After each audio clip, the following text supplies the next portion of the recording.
Well, good afternoon, everyone, and welcome to the first Wisdom Wednesdays. My name is Belinda Newham, and I'm the founder of Women in Strategic Decision Making, or WiSDM. I want to start by acknowledging that I'm hosting this webinar from the lands of the Ngunnawal people. I also acknowledge the traditional custodians of the various lands on which you all work today, and the Aboriginal and Torres Strait Islander people participating in this webinar. I pay my respects to elders past, present and emerging, and celebrate the diversity of Aboriginal peoples and their ongoing cultures and connections to the lands and waters of Australia. So I want to start by just welcoming you all and really setting the scene for what my vision and our collective vision for WiSDM is. WiSDM is a community aiming to grow the number of women in strategic decision making and provide support to women decision makers. We know that diversity of opinion is key to achieving great outcomes in decisions that matter. We are committed to having women represented and supported in decision-making roles. We share experiences, build best practice, and provide a pathway for women decision makers of the future. We identify gaps and obstacles that make it hard for women to participate in strategic decisions and create momentum around these issues to affect change. We seek to educate and inspire others to take action and welcome people of all gender identities in our community. If you'd like to, I'd invite you to introduce yourself and where you're joining from in the chat box. And you may also want to share what brought you here today and an aspiration that you have for women in strategic decision making. So what about Wisdom Wednesdays? Well, the intent for this series is to showcase different women and their experiences in strategic decision making in order to shape the direction of WiSDM and our collective aims. I launched WiSDM on International Women's Day this year, so it's a really new initiative. So this event series is really going to go a long way to shaping how we go forward with the activities of WiSDM itself. And what about the word wisdom? Well, wisdom is the body of knowledge and experience that develops within a specified society or period. It's built through learning, analysing and testing your knowledge, and it's acquired through experience. So the opportunity for today is to impact the experience for women in strategic decision-making at the individual, organisational and global level. And I encourage you to look from your own personal experience. See what aligns and what challenges your own thinking, and please contribute to the discussion through the chat box as well as beyond today's session. I know my guests and I will be keeping an eye on the chat and definitely will be keen to take questions later. So I'm really committed that you leave today with access to change. So my request is that you look to find 3 things in today's session: something to stop, something to start, and something to continue. And given that our guest has such a breadth of experience to share, I have no doubt you'll be inspired into action. And without further ado, I'm going to invite Julia to share her video. In fact, I'm going to, Julia, would you like to join me? Hello. Hi, Belinda. I joined and I didn't. There we go. Julia, I wanted you to be present while I introduced you, because you've got a really impressive bio, and I just want everyone here to understand kind of the privilege we have of having you here to talk with us today. So Julia, with a career spanning over 25 years, Julia has extensive experience in health-related organisations as an executive, qualified director and certified board advisor. She began her management career in human resources, guiding organisations as they navigated complex change. She developed a passion for the health sector over 7 years as an executive in a medical research facility. Since 2006, she's supported boards and senior teams in the health regulator, APRA, acute health, community health, mental health, aged and disability care and community services as those organisations transitioned to new funding models, new models of care, and new quality standards. Oh, a few decisions in there. From 2013, Julia has transitioned her career towards advisory and governance board work. She's served as a director on Lawn Community Hospitals Board, serving as F&A and Clinical Safety, Risk and Governance. She's currently the independent chair, F&A at Connect Health, and these experiences have really stimulated her keen interest in governance, the impact of consumer employee engagement, culture, operational performance on safety, quality and risk. So Julia, I could go on. You've got a lot more experience. I think we're going to really dive into a bunch of that as we talk today. I'm going to say, it sounds like I can't concentrate on one thing. Let's dive in. So, as I said, Julia and I are really going to have a conversation today, and please be listening from the view of your individual, organisational, and global perspective on women in strategic decision making, and pop some questions in the chat. We might get to them as we go, and might sort of steer our conversation, or we'll get to them at the end. So, Julia, given all of that introduction, I'm really interested to hear just your own personal experience of women in strategic decision making. Well, I guess one of the things that is really important, Belinda, is that while that might be all that I've done at work, how I front up or appear at work has actually been shaped, especially in the not-for-profit sector. With what I do has really been shaped by lived experience. And I think that now, as we are going through COVID, we're just seeing how vulnerable our society is, our economy, our social structures, everything, how vulnerable it is. And I guess for me, the not-for-profit space has really just been a microcosm of what everybody else is now experiencing. So for me, look, I get a seat at the table because I've been doing what I do for a long time and sort of know a lot about the systems and structures and how to manage in those organisations. But the businesses that I support are operating in really complex environments. So there's lots of funding model changes, there's lots of changes to consumer demand, care models. It's a difficult place to play. You really need to know what you're doing from a commercial point of view, because while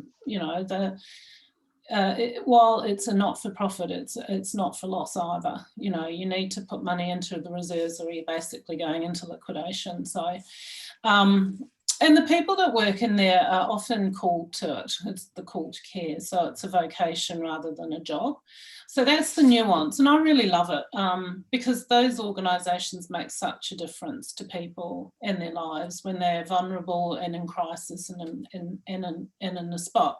So where that all comes for me is, you know, I have unfortunately lived experience of family violence, which is my starting point in really concentrating on health, and also aged care and trauma. So, you know, like I still suffer PTSD from that period of time, but while that is not something that, you know, I invited on myself, that's certainly shaped how I front up in an organisation, because I've had to experience the whole family court system firsthand, the family violence police units, I've had to deal with social workers, child protection, all that stuff that comes with that space that I was not equipped to deal with. You know, I had no idea about it, and I've seen my children harmed by a system that's very fractured and adversarial. So, you know, while I say that, I'm very ordinary in that experience, unfortunately, 1 in 5, in fact. So, you know, I think that what I've done is been able to use that experience to really shape how the businesses I support and the service delivery in those businesses is aligned to purpose. So I'm not adverse to speaking up and saying how I think things can be improved. I certainly make decisions based on what it means to be a good mother, a protector, and also a great ancestor, because I want to be able to leave things in a better state than I find them. So yes, where we started when we first met was my comment, you know, I deliberately rocked the boat, but I also like to keep it steady too, to make sure that, you know, the services can be delivered to the client need. And that's, I guess that's the starting point for me. Yeah, actually, it's interesting you say that, because that was one of the key things. I know it got quite a bit of interest from people, that quote from you on, you know, leading into today's session. So you said, as a board advisor, the type of relationship you need with a CEO is a balance between rocking the boat and keeping it steady. Is that your, you know, kind of your personal experience there, and how that's really shown up, I suppose? How do you keep that balance there? Yeah, look, absolutely. And I think for me, you know, For me, we've got a lot of social change going on at the moment. You think about what we've experienced through the last few years with the Black Lives Matter movement, Me Too, what we've seen in Parliament, you know, the March for Justice that we had. So much stuff that's going on that impacts women, and is really important for social change. So, you know, for me, the key issues in challenging the businesses that I work with is around, you know, are they relevant to the consumer, and are they going to be sustainable? So I always look at the rocking the boat is through that lens, you know, relevance, sustainability. And the not-for-profit space is actually very fractured. You'll have a lot of organisations that will be trying to deliver in the same, you know, the same sort of services. They're pretty underfunded, but there's really, and they're highly regulated, but there's so much growing demand. It's such a growth sector, but the concern for me has always been that none of that growth actually adds to our GDP. It's the biggest growth in Australia, but it's not adding to our GDP. So we've got, you know, increase in demand for mental health services, for housing, for food support, for aged care, disability care, for child support. But these are sort of a microcosm of a whole lot of other things that are going on that sort of make me worried. Yeah, I mean, we're here. yeah, I know. And I don't want to be doom and gloom, but, you know, these are things that are my bread and butter in a day. And through, you know, the period of time that I've been working in the not-for-profit space, so we're talking a few years now, the thing that really concerns me is the impact on women. We've got such tenuous living standards, and most of these organisations I interface with have highly casualised workforces, largely women. And, you know, our biggest growth population in the homeless space is women over 50. You know, they're financially insecure because they haven't had the, you know, they haven't had necessarily a long career with stable income. So, you know, I think that financial insecurity is making retirement and onwards really tenuous for a population that still has a lot to give. And, you know, I could then talk about my experience in HR. It drove me insane that women who had taken a break for careers or were older were being penalised in the workforce. Yeah. So, you know, we've got to deliberately decide not to do that. Yeah, I mean, yeah, I'm taking notes here for my, you know, stop, start, continues. You're right there. So one of the things, I mean, you kind of, you touched on you've obviously been part of a whole lot of decisions in your career and in your personal life. Is there any particular strategic decision that impacted you that sticks in your mind? So either something that you know, were participating in or led, or maybe something that you felt that you should have been part of that you weren't. Yeah, well, there weren't. Yeah, so I guess for me, one of the most impactful, strategic pieces I got to play with was a project I was doing. I got grant funding to work on the challenges of the aged care workforce. Ta-da, we've got those, haven't we? And this was a few years ago, and I got a really sizable grant to play with addressing some of the challenges from starting with the education, the type of education that people in aged care get, through to, you know, the lived experience when you're actually in the job, because there's a huge disconnect between the type of education you get and the work experience. The reality. Yeah. And so we were running a piece of research around that fed into the task force, the aged care task force that has informed a lot of the Royal Commission now. But we were looking at success factors. What makes a really, really strong personal care worker? And out of that piece of work, we found that if there was a self-managed team where people felt psychologically safe, they were more likely to be able to deal well, their resilience was higher. They were more likely to speak up if they saw something like elder abuse or a medication error, or all those things that we've seen, you know, in the report. That was the crucial difference. So they had a leader who would actually create that environment where they felt cohesive, supported, and that was it. So when I went and correlated that with Stuart Brown, which is an organisation that looks at the performance of the aged care organisations, and then, you know, cross-referenced it to what I was seeing, that was the only difference in a really good, well-performing facility compared to the others. So it's about the culture that you create. Now, what happened with that piece? Well, for a whole lot of reasons, that I left the organisation, but for a whole lot of reasons, the organisation decided not to continue with that as a case study. I think because they really couldn't wrap their head around what that was feeding into. So it was sort of disappointing, and this is what happens a lot, is I think that you know, you have to have a voice at the table. You have to have a group of people around you that are in the organisation advocating with you. And that was, I suppose, the learning out of that for me. And I noticed it when I have been in board meetings, you know, with women. We often get spoken over. Like, we'll be talking and then suddenly a bloke will speak over us.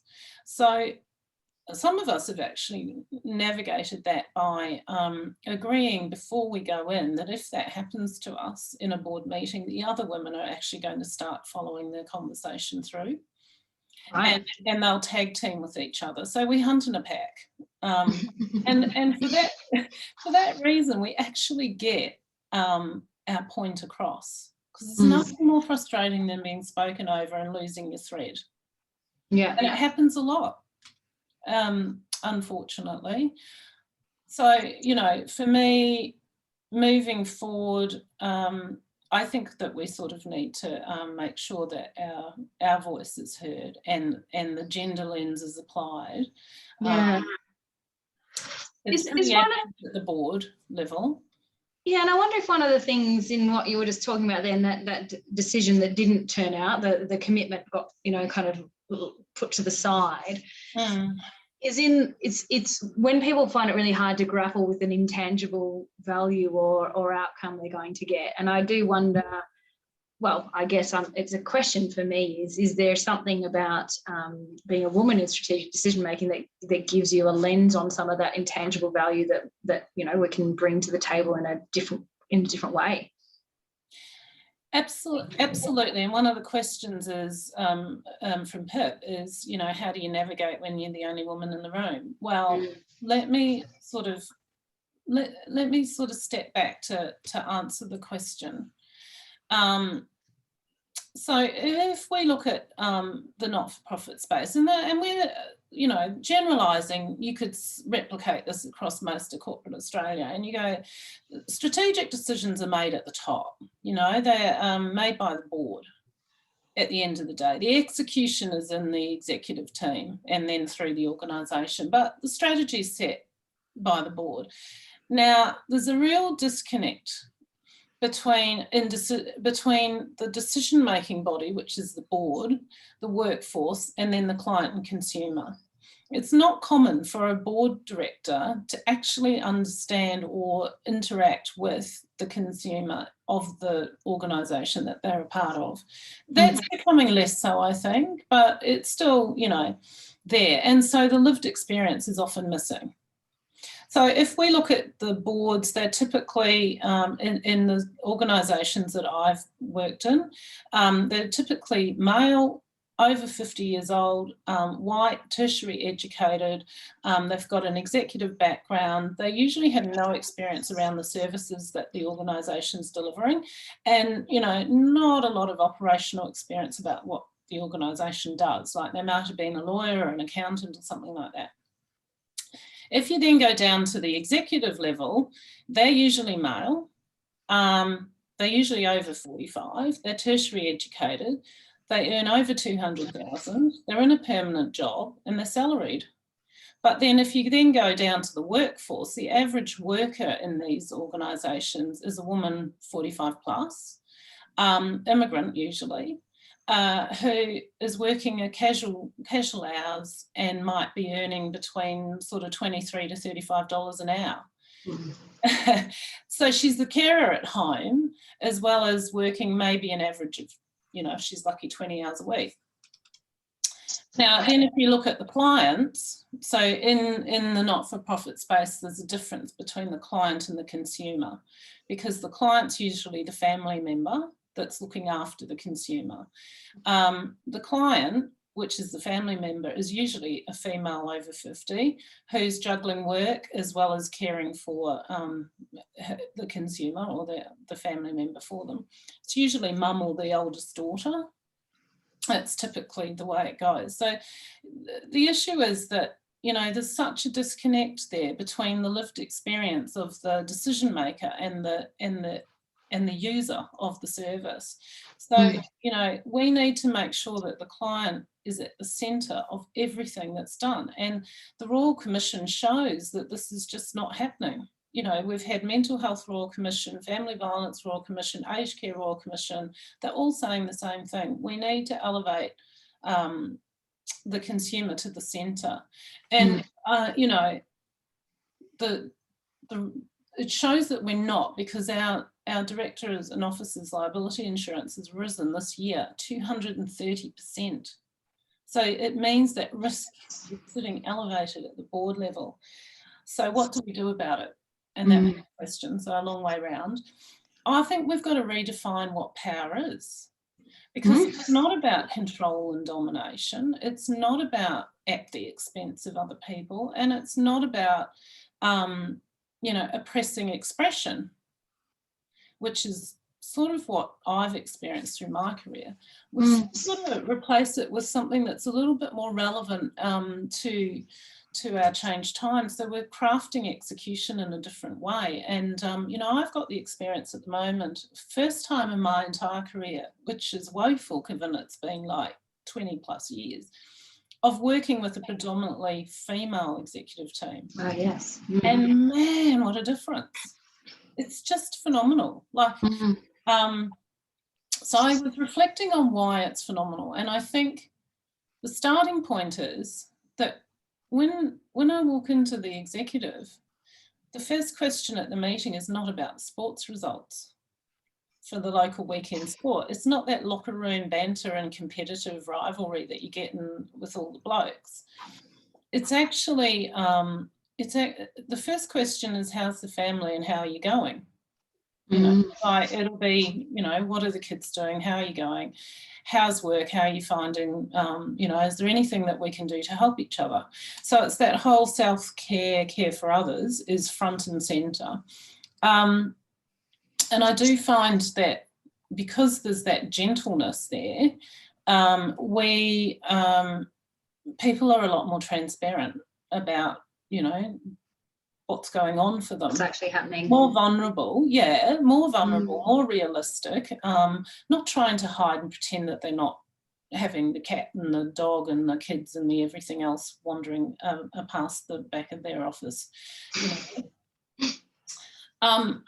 I think that we need to be more inclusive, and by that I mean, you know, actually treat people with dignity, like real adults, respect them.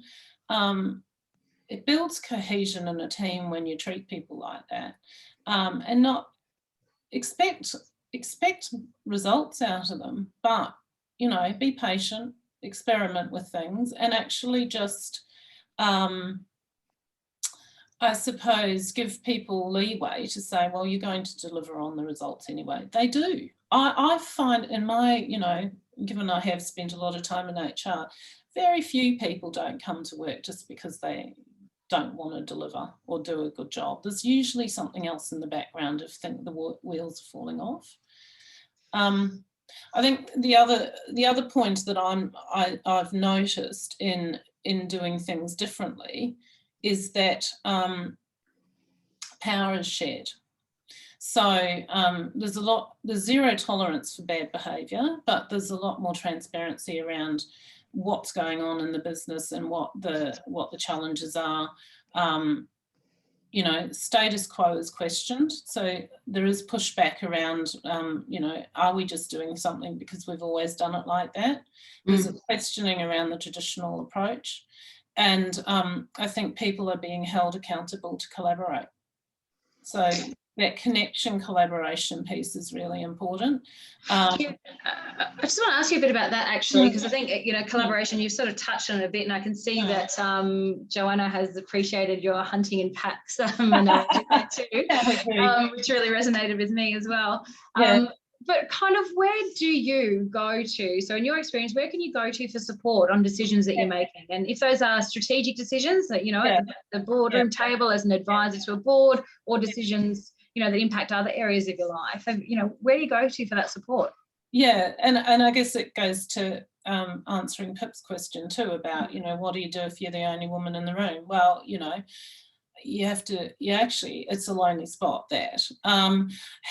Where do I go to for other information and support? It would be, I have always had a fairly strong network around me. So there'll be people, you know, even in thinking about what I was going to say today, I reached out to a woman that I work alongside, you know, not closely. We know each other through, you know, meeting each other, Helen Robinette, and if she's out there today, hi, Helen. She dedicated 2 hours of her Saturday to chew over, you know, what I thought I would say today.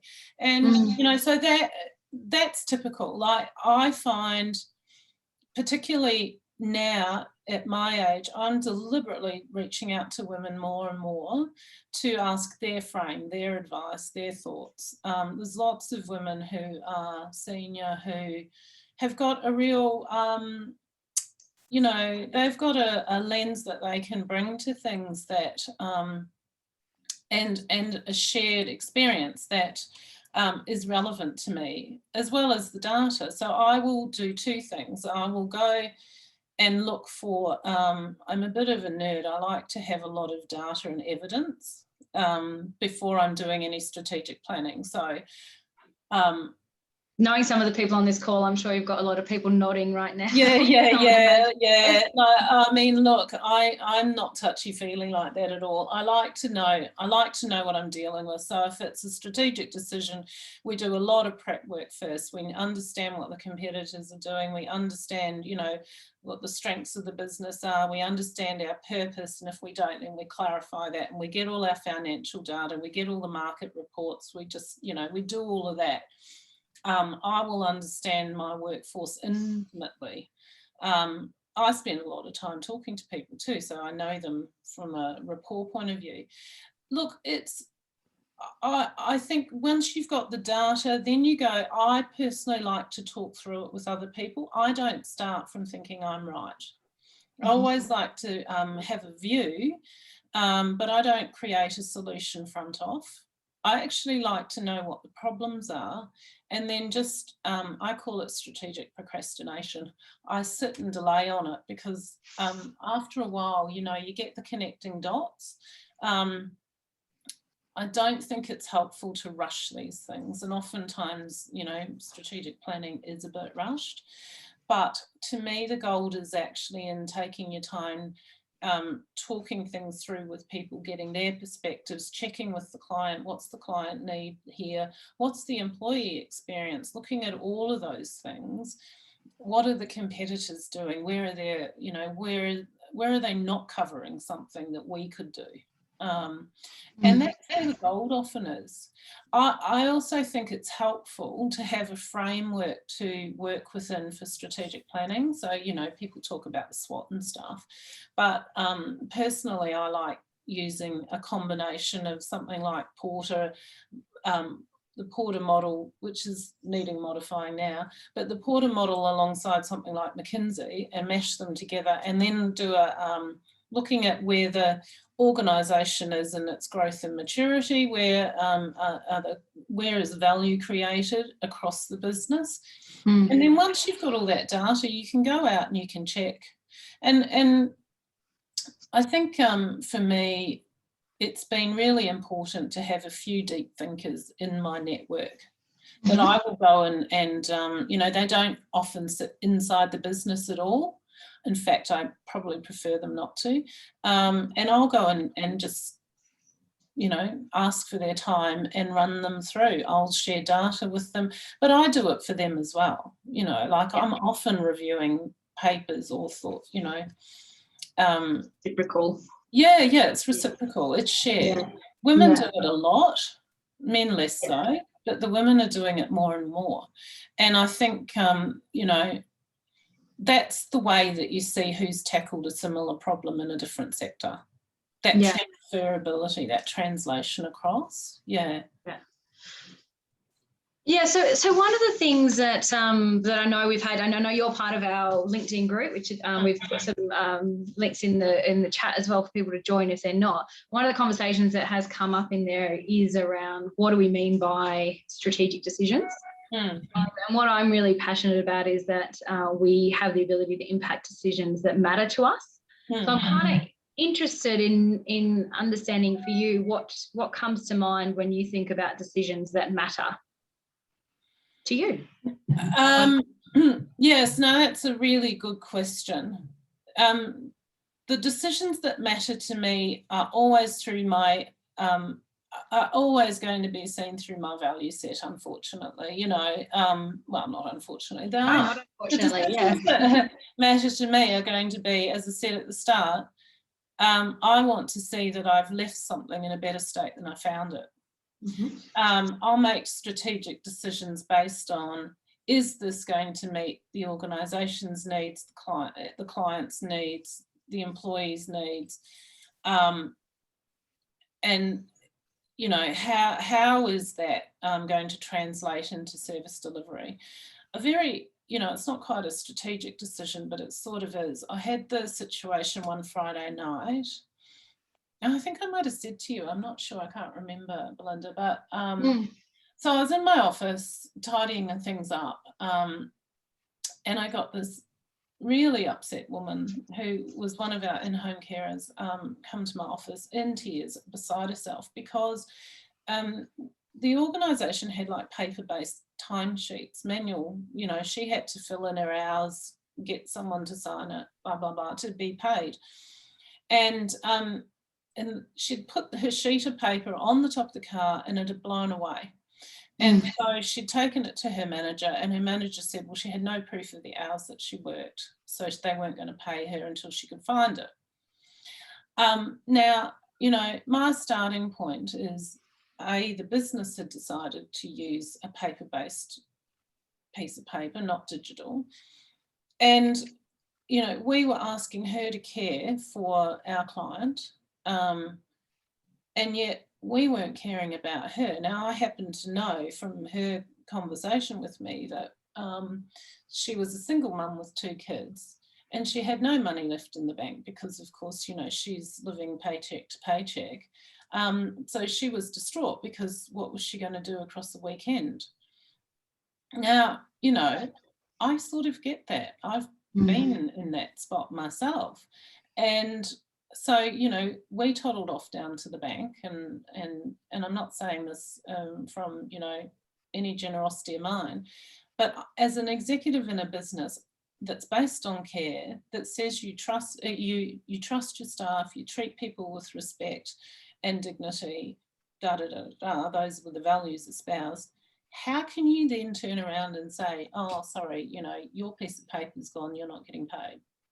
Like, to me, that was a dissonance with the values of an organisation. That's not leading responsibly. That's not a stewardship type, you know, role that you're playing if you treat people like that. So it's not exactly what you're framing up as a strategic decision, but it sort of is, because it's about alignment to purpose, alignment to values, and you have to role model those through the whole, everything that you do. That should be your frame. So yeah, that's I think, and I think that's what's of interest to me, is to really to unpick that, what we might commonly think as strategic decisions versus what are those ones that actually have those longer-term consequences, those knock-on effects. Well, those are strategic. We make a decision today to use a paper-based timesheeting system, and there are impacts that come from that. And I guess I'm interested in the, you know, from the perspective of the staff member who came to see you, how her experience of being able to impact that decision that's made about her, you know, because I think we're both in and of decisions, and sometimes we're in the, you know, we have the ability, like yourself in that situation, to try and make an impact at a leadership level, and sometimes we're at the mercy of the decisions made about and for us. Correct, but every decision has got a family behind it in the not-for-profit space, and so to me that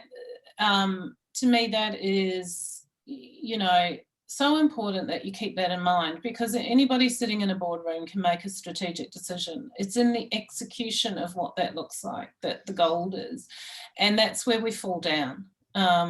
You know, that dissonance between what you're trying to do for, you know, the organisation and your service delivery versus what it actually looks like on the ground. You know, now you know, I've lost contact with now with her, but at the time you couldn't have then got a more loyal and more grateful staff member who, out of, you know, being self-interested, would come to me in a heartbeat if there was something wrong in the in-home care environment. Now, that relationship to me is important. I need to know that, because I need to know what the issues are in the organisation to be able to address them.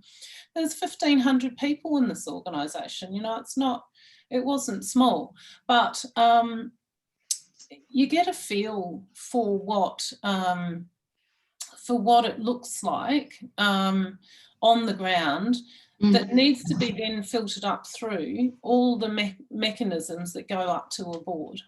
And that's where the disconnect is often, you know, the disconnect is so frequent in most organisations, that translation from strategic decision to execution through the business and then back up again is really fractured. Yeah, and I think I'm just seeing a comment here from Shona in the chat. She's saying it sounds like an opportunity for payroll staff to elevate their decision capability, which I think is exactly what you're talking about. Yeah. So we can go into, you know, automatic execute on my set of business rules, kind of no timesheet, no pay, or we can apply some kind of broader lens of what as an organisation, what are we actually committed to, and how might that turn out our decision making. So, exactly, because in that situation there are lots and lots of different choices that you have to make about how you're transacting that incident. That was to me cruel, and you know, out of alignment with values. So I think that I'm not saying that a man wouldn't do that, probably would, but I think that the fact that you know, I could relate to the situation, what I do see is that in the executive team that's predominantly women, is that they will think like this is the first starting point, rather than a transactional, you know, set of things to go through. And I do notice that the bar is set much higher, you know, like the goals are much more aspirational, much higher. And conversation around, well, how are we going to support each other to get there? That's interesting, and I know it's something you actually mentioned to me yesterday, and I was thinking about this idea that what you're saying there is the group that you're part of now, the executive team, is all or mostly women compared to your previous experiences, and you're finding they're much more aspirational in their goal setting. And it made me think, and just, is there something around what and why is that? Is there something, is it something to do with, I mean, if you set more aspirations, you've got more chance of failing, right? So that's what I hear with that, you know. Much more courageous. No, it's much more courageous. And I think because the starting point has been, there's not the same competitiveness. You know, that the competition is about the group actually doing better, not each individual. that I think is what the difference is from my observation. Like, let's play to our strengths. Who can do what? We're playing as a team. And so, you know, the goals are a lot more ambitious. The demands of delivery are a lot higher. But it's actually meaning that the change program and the reforms going through this business are actually getting delivered quicker than would otherwise be the case. Like, I'm seeing that change management, it's not perfect, but the change management piece is actually going through at a quicker trot than I would have expected. Yeah, and have experienced before. Yeah, well, and we know, you know, research tells us that decisions that are made with diverse teams are made quicker and they're executed with more commitment. So, and I'm so seeing that playing out in front of me, and I've read about it. I've never experienced it till now, and I actually can see that whole productivity and performance gain that you get from diversity and having a more inclusive mindset to, you know, different experiences or different information coming in, absolutely is paying off. Yeah. Great. So what I want to try and do now is sort of distill all these experiences and things that we've talked about, because we know, you know, Wisdom and Wisdom Wednesdays particularly, we're all about identifying what are these gaps and obstacles and opportunities for women in strategic decision making. So, you know, I'm interested to kind of try and, you know, cherry pick from some of the things you've said and say, what are some of those specific barriers that might be preventing women from being in those decision making roles and opportunities? And also, you know, you've got both examples of there being plenty of women and not enough women. So what is it about those two that's allowed or facilitated more women to be in those roles, and what are the barriers in the other ones? Oh, look, it's definitely getting a foot in the door. Now, to some extent, we have to sort of put our hand up and say we shoot ourselves in the foot too. Because women are, by nature, or like how we're sort of, not nature, but by how we're brought up, we don't put ourselves out there as much as the blokes do. And you know, we're taught to be nice and helpful. I think one of the best things that you can do for yourself is not be too helpful to other people unless it's going to help you. You know, because it's exhausting making everybody else look good. And a lot of women do spend an awful lot of time cleaning up other people's shit and not getting acknowledged for it, or not getting the promotion out of it. And I've fallen into that myself. We don't, you know, think that we are capable of doing something. We find all the reasons why, you know, we haven't got enough experience, we haven't got enough education, we're not quite as ballsy as the blokes are, you know, to make that decision. Plus, we're still having to do an awful lot of the housework and the childcare and what have you, despite, you know, what we try to say. So, marry well. That's a tip. Yeah. Partner well. Partner somebody who's going to do that too. But I think we need to back ourselves and actually take you know, take a bit of a deep breath and say, look, I can do this, even if I don't exactly have everything on the PD and some. I can do it, or I'll learn how to do it. I'll find a group of people around me to support me to do it. Yeah. And just, you know, take a deep breath and jump in, because I think fear is quite normal. I listen to myself speak and say, you're being slightly hypocritical too, because I still feel nervous about taking on certain things that I'm not, you know, not quite confident that I know every I is dotted and every T is crossed. But we've sort of got to get out of our own way. And I think the other thing too is just being really careful about agencies that represent you.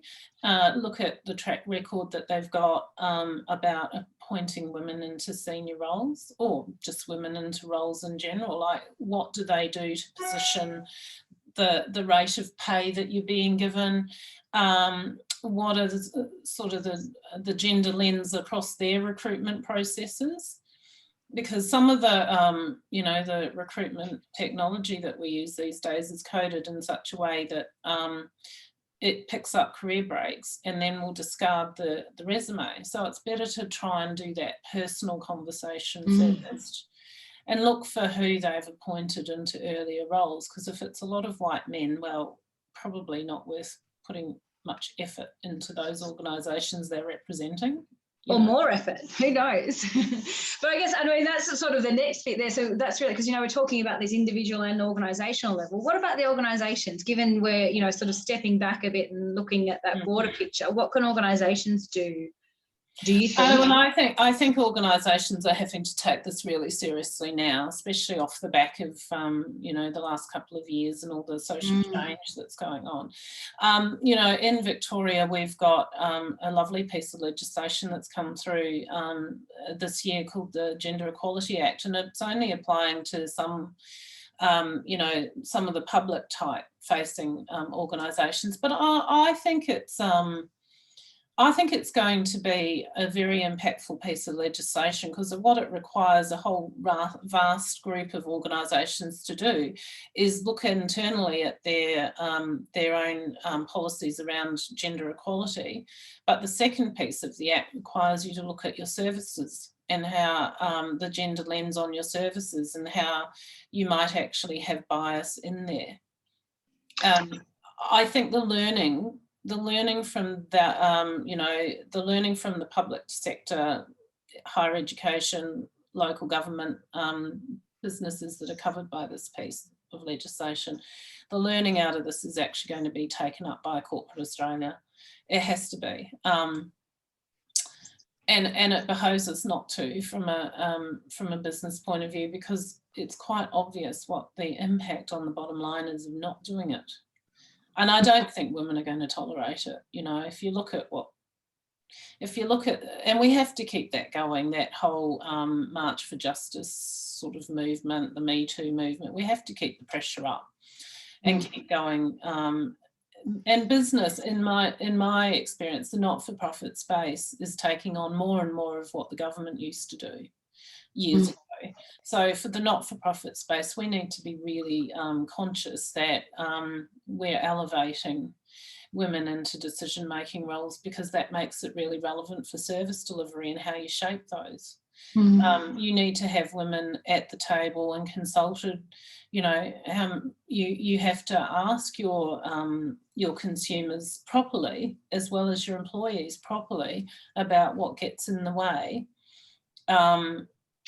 of the business operating in a way that they can function.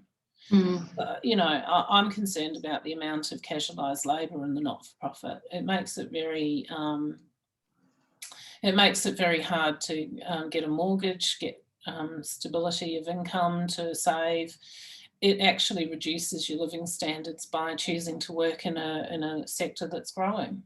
We need to take that seriously at the national level. So. Thank you. There's a lot to take in with that. And I can see, so I'm just going to give a heads up to our guests. We're about to open for some questions, so get them ready and start putting them in the chat. I'm keen to give you an opportunity, Julia, to sort of, in your mind, think about that one piece of wisdom that you would give to a woman who wants to be in strategic decision making. And I'll just summarise some that we've already heard from you today. That we hunt in a pack. We have to redefine what power is and get out of your own way. So we've got some 3 sort of key things there. And I guess just keen to think, if you had that one opportunity to impact providing wisdom to a woman who wants to be in strategic decision making, what are you going to tell them? I think that it's normal to be apprehensive and fearful about taking, putting yourself out there and having your opinion put on the table as your opinion. Just do it anyway. Just do it. Yeah. That sounds like a Nike ad, but I think I think we hold ourselves back. you know, and myself included, I've done it. I just think we hold ourselves back and we need to stop. Otherwise, we're just never going to get there. Love it. And if the blokes are holding us back, well, you know, just that push aside.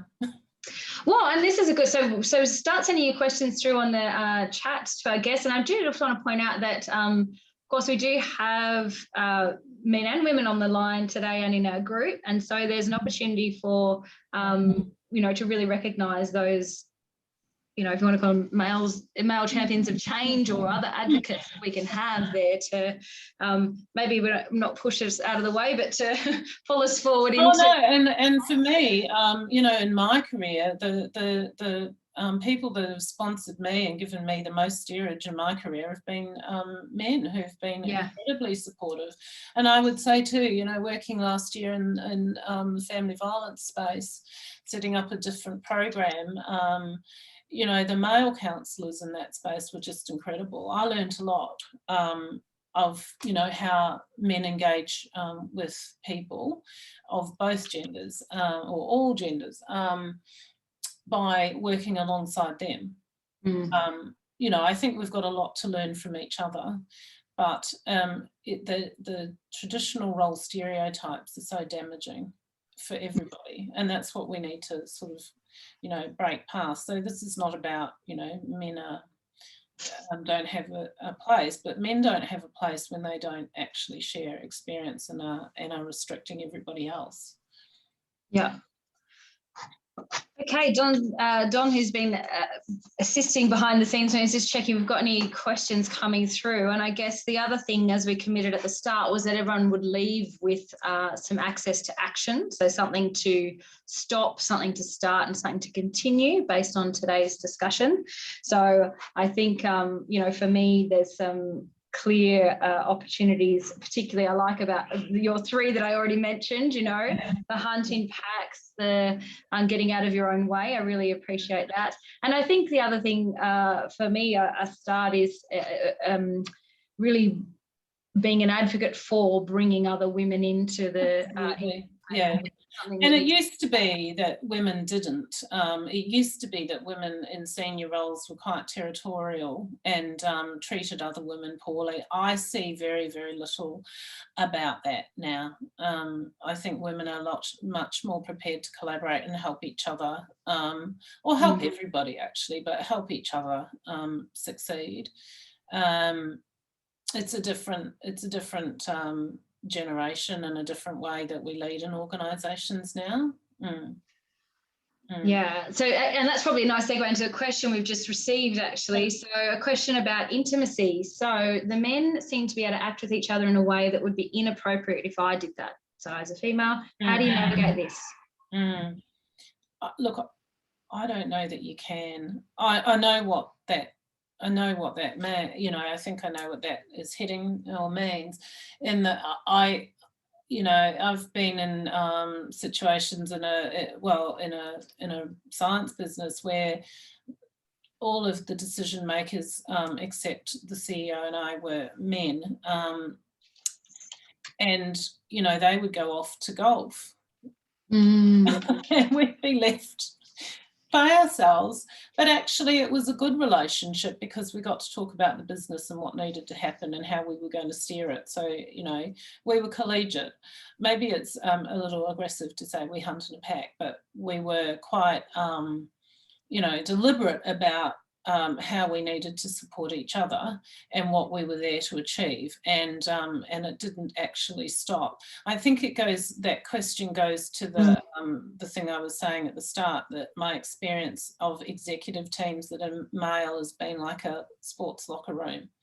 You know, it's that rivalry and that jokey banter and what were the sports results and slanging off at each other. And I haven't really found that. I mean, I can't relate to that at all. Like, I just, you know, I can't relate to it. So I tend not to, which means that your voice is just gone.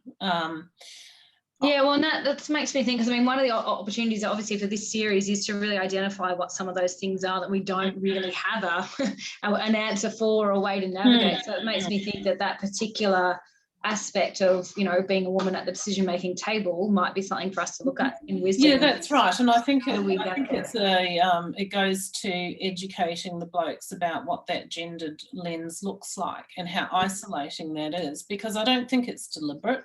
I think it's playful, but when you don't play like that, you know, it's isolating. So I think there's a big education piece needed and is underway, because I don't think well, sometimes it can be deliberate, but in most cases it's not. Well, and one of the things I know we've talked about in the past, Julia, when we've spoken is, you know, when you are a woman in those, say, in the boardroom or in the executive room, there might be a tendency to want to behave like you're a man in order to be at the table with predominantly male colleagues. So, and I know you share this view as well. We've talked about this. That's certainly not what we see as the opportunity for women in strategic decision-making roles. It's not turn yourself into, you know, a mirror of a male participant. No, and that's so far gone now. And that's what I was saying. We need to reframe what power looks like. It's not about being, you know, dominating or combative. It's not about controlling, you know, and it's really not about that whole trying to get over other people, get those little wins at the expense of others. That's really changing. Look, it'll be in some organisations, but it's become less and less across the time of my career. Yes, we've had some pretty appalling examples of bad behaviour in the media lately, and they're distressing. And I've had to deal with pretty distressing executive behaviour in my time as well, but I think it's less so. And I think the thing about you know, when you are the only woman at the table, it's about for me, I've navigated that. If I want to have my voice or have information influencing a decision, then I will often go and talk to people outside of the meeting first to say, well, oh, this is what I'm thinking, what, you know, and sanitize it first, so that when I get in there, they're actually familiar with what it is that I'm going to say, rather than just, you know, so at least it's been heard. And then it's just a matter of repeat. For all of that, I actually think that is a tactic that has worked now, but I'm hoping that it's not a tactic that's going to need to be employed in the next, you know, 2 or 3. So we've got our interim measures while we're on the way to impacting the broader. Get your sponsors and your lobby group going.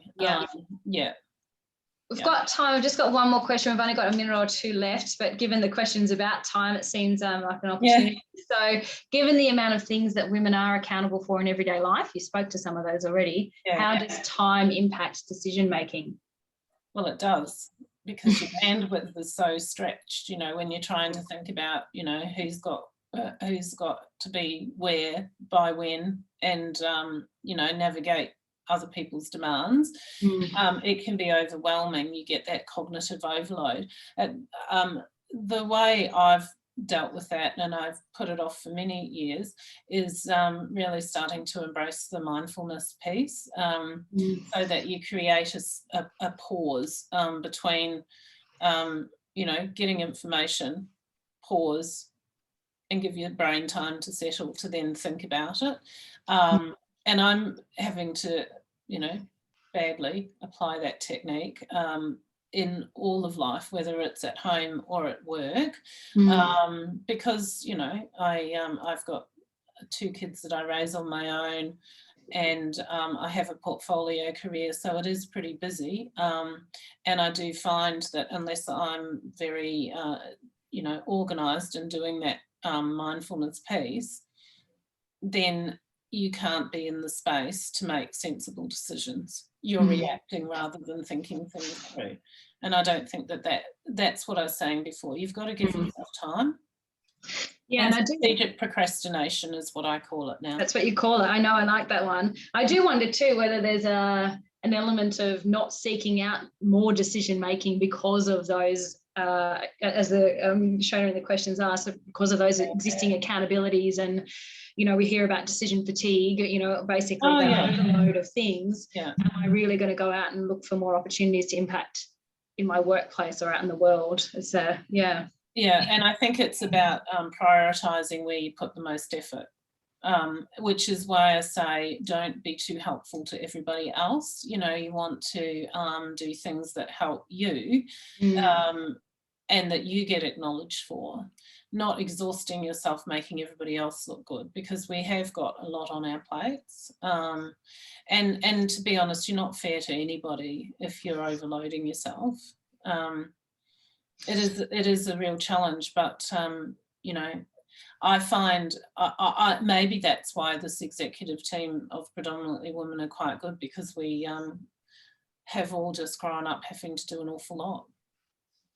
Well, then that's a good. That'd be interesting. Yeah, nice way to end, and look forward to keeping in touch with you as you continue your journey with that team to see what else we can glean from that experience. So, I just want to wrap up now because we're right on time, and just so grateful for your participation, particularly being my first guest and really kicking off which has been an impactful discussion, and clearly more conversations to have, more questions we need to answer. But I'm really thankful for you to be part of it. And so thank you to Julia. Thank you for everyone for attending, and we will be making the video available. We've got some details for our next Wisdom Wednesday. So Wisdom Wednesdays are going to be on Wednesdays. We've got our next one coming up next week, Dr. Susan McGinty. So Susan was on earlier and she just had to drop off. So you can see Susan's great view there. Her view is we need gender balanced or majority female contributions to overcome barriers to women's participation in decision making. So Susan is an award-winning scientist, a highly regarded leader and leadership coach. She's got over 20 years experience in defence, national security and STEM fields, and she's the founder of AR Leadership. So definitely come and join us for that. We've just put the link to registration for next week, as well as participating in the discussion on LinkedIn, and really, help. I know Julia is keen for this as well. Let's get the word out further. Keep the conversation going, get more people behind this. We were certainly committed that today is the start of a discussion where more people are coming on board. And so really to impact that change, we need you to help us spread the word. So thank you again, Julia, for today. And thank you everyone for attending, and look forward to seeing you next time. See ya.